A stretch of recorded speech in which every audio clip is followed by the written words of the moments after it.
to do. They're professionals, they're human beings, we'll be okay.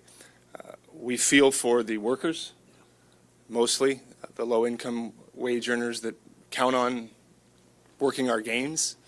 I think if you're going to have empathy, have it for them, not for us. We play basketball. You know, it's a big business, but we're just playing basketball. There's a lot more important things going on out there. So luckily we have good leadership in Rick and our owner, Joe and Peter. Steve Kerr is a great steward that we have to lead our players. But this is it's a sobering moment to enter into this kind of unknown. And we're just like you guys. We'll do the best we can as information becomes more available. I want to follow up on Bob's point because I think we have 1,500 part-time employees who have their jobs because of Chase Center and the events that we have here. And for me, this is the hardest part because we do have a number of those who live paycheck to paycheck, who this is going to impact a lot more. It's going to impact our players, me or Bob or anybody in this room. So I don't want that to get lost in the conversation about what something like this means in terms of its impact to our city, because it goes way beyond the core business of playing NBA basketball games, for sure. All right, got a question, raise your hand, we will bring you a microphone. Rick, San Francisco officials certainly made it known publicly that they were looking for this maybe even a little earlier. Was there discussion, was that opinion made known to you that the San Francisco officials wanted maybe even last night's game or even Saturday's game to fall under this? You know, we were given a heads up on the city's directive before it happened. I'd say probably in communications with the mayor's office 10 times a day. We implemented CDC guidelines 2 weeks before that declaration by the city. This is the cleanest arena in the world. And we did not feel based on the best advice that we could get that anyone was being put at risk. And so every day these change. We said at the same time, the circumstances change every day, and I feel the circumstances have changed. And you know what I want to express to the mayor today was just like, we're in this together. We're all in this together, and we're going to do whatever we can to cooperate and do the responsible thing. So we felt there was a tipping point, and we're at that tipping point. And whether or not this is the right course of action, the wrong course of action, you know, somebody will come back a year from now and decide whether the decisions that were made were smart at the time they were made them, and hopefully we're doing the right thing. How on the table was canceling the game altogether, and how on the table do you think it still is moving forward for the league? Yeah, impossible to know, right?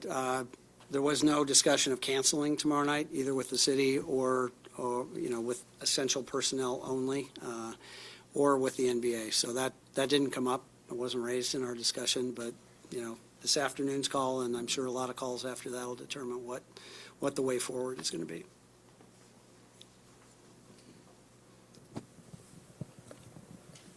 Oh, you were talking about the impact on your your wage employees, the ushers, people like that. Is there anything the team can do to soften that blow? And I know I'm asking you guys to play Santa Claus, but you well, understand what I I think mean. You're seeing it both at the city level. I hope you see a lot of it, in terms of things that may change related, and federal government, actually, even our federal government's talking about some changes in the way taxes are assessed and things like that. That would be of help. We're going to be supportive in any way we can. It's like we have a business model that depends on hosting live events, so we're in a tough spot there. But I think, we're all in this together. Our government has, I think, an obligation here. Our city government, our county government, our federal government, our state, to understand the impact not just on our 1,500 workers, but on the thousands of other workers that fall into exactly the same category. And I hope we are sympathetic to that, and I hope we do things that are going to help. Rick, the statement said no fans, but does that mean literally no fans, or might there be some let in? Yeah, it's a work in progress. This is a couple hours old, so I can't tell you exactly. I don't anticipate any fans. Now, I don't know if I get to go. I hope I do. I assume Bob has to go. So there'll be people there who are interested in the game who aren't playing, but I don't think, we're not anticipating like having some subset of our existing season ticket holder group attend or anything like that. What about the media, Rick? Actually, Raymond's in touch right now. I don't know that we've got a definitive, Frank in about an hour. yeah.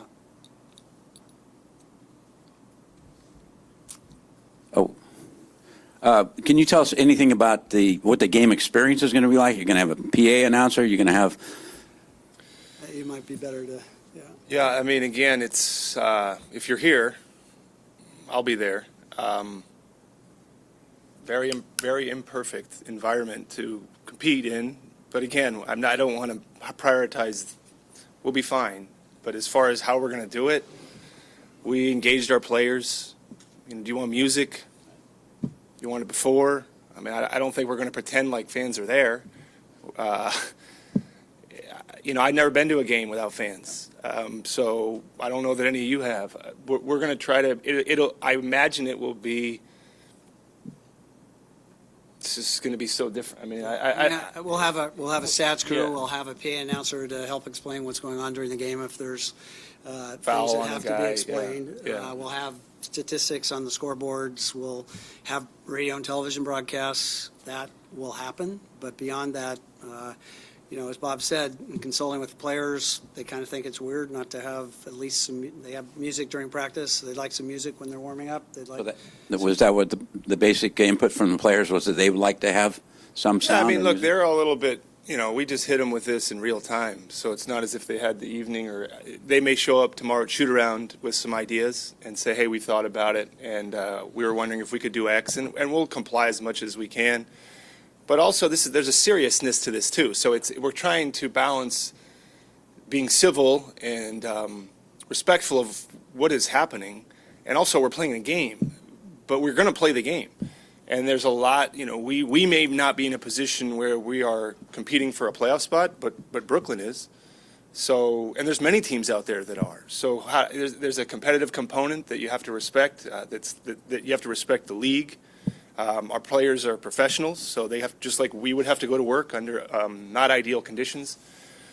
But we do want to listen to them and hear them. And if we can do things that make their evening or work product a little bit better, we'll do it. But I honestly, Scott, I think it's, there's no T-shirts getting shot into anywhere, which is it's going to be very, very different deal.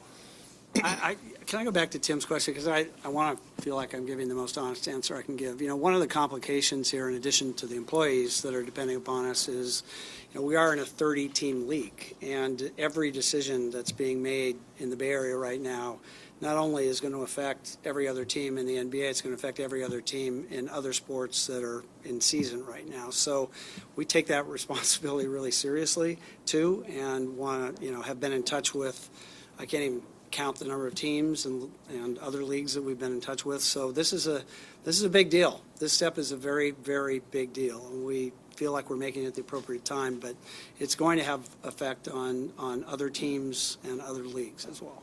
Just to follow up on that, then, could you see playing, changing up until San Francisco says something? Will they lead the way on when you can have a crowd back at a game? Sure. No, we've told the city we're following their direction, their guidance. And Bob, after this game, team will be going on a road trip. Is there concern? I mean, whatever cities are, however the news breaks, that you'll be putting your players and coaches and staffers through airports and through buses and into different arenas that may have fans at them too. There's a concern right now in this room. There's a concern about getting on a plane. Yeah, absolutely. And as that information, that's again to fall back on Rick. This isn't the Warriors. There's 30 teams, so I don't know. We'll follow the NBA's lead. We'll follow the health officials' lead. We'll follow the government, the CDC, the WHO. But to sit up here and say there's not concerns, I'm concerned today. I'm concerned tomorrow.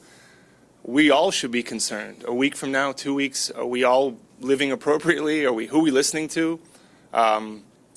So I don't know, Tim. I mean, that's the honest answer. But yes, I'm concerned about all of us. I mean, you're seeing what's happening around the world in other leagues. So this is the start. I don't surmise that this is the only thing that's going to happen in our sport. I just don't foresee the Warriors aren't having fans, but that's the end of the issue. I think that's a little naive.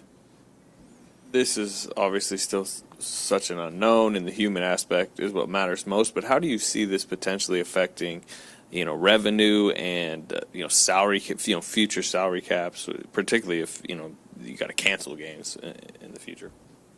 We don't know, right? Our player compensation system is based on basketball-related income, and this will affect basketball-related income, just like the other issue we've had in China over the course of the year has already affected basketball-related income for this season, and who knows going forward. So it's part of our, there's a formula that calculates that. That's our agreement with the players on how they're compensated. So I think we don't know. We don't know what the impact's going to be. The answer we do know is it will. Yeah. To what degree, nobody knows. It was reported that potentially you guys would play games in places where there might not be outbreaks. Would you be behind that plan if that were to come to fruition? Would you? I don't think we're here to speculate on what the NBA might decide to do. I'm sure we're going to be in complete agreement and support whatever the NBA does decide to do, but I don't want to speculate on what that might be.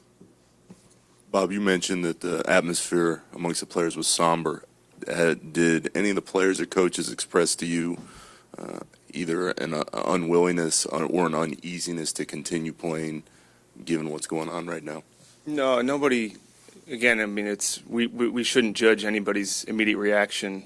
I think to kind of blindside somebody, and I think everybody was aware of the possibility, but then for it to become a reality, which it was, I think a lot of players and coaches and even us who may have had an idea this could have been a possibility. It was more of, wow, this is really happening. Nobody said, I don't want to play. Nobody said, but again, that's in fairness to them and anybody, these things it takes a little time to process how to react to them. What's the appropriate reaction? So no discussions like that occurred. But we will give room to those discussions should they arise. Also in the statement, Rick, there will be issued refunds for tickets for tomorrow's game. And is that an immediate payout? I mean, you're just going to refund the money, or is it maybe credit to next season? Yeah, process is still being worked out, but I think at least the season ticket holders we've been in touch with want to credit their next season's tickets, but we're providing an option. We're responding individually to what they want to do. And obviously, health and safety is always the most important concern, but is it safe to say that this is potentially a multi-million-dollar loss for the Warriors? Tens of millions of dollars, yes. Multi-million dollars for one game. Rick, I know you talked about this to some extent about being one in a group of 30, but is there any type of conversations about a consensus for the entire league at this point, or having those types of discussions at this point yet? That's the purpose of the call this afternoon that we're having with all 30 teams. All right, is that it? Great, thank you. We'll plan to have Steve Kerr here shortly.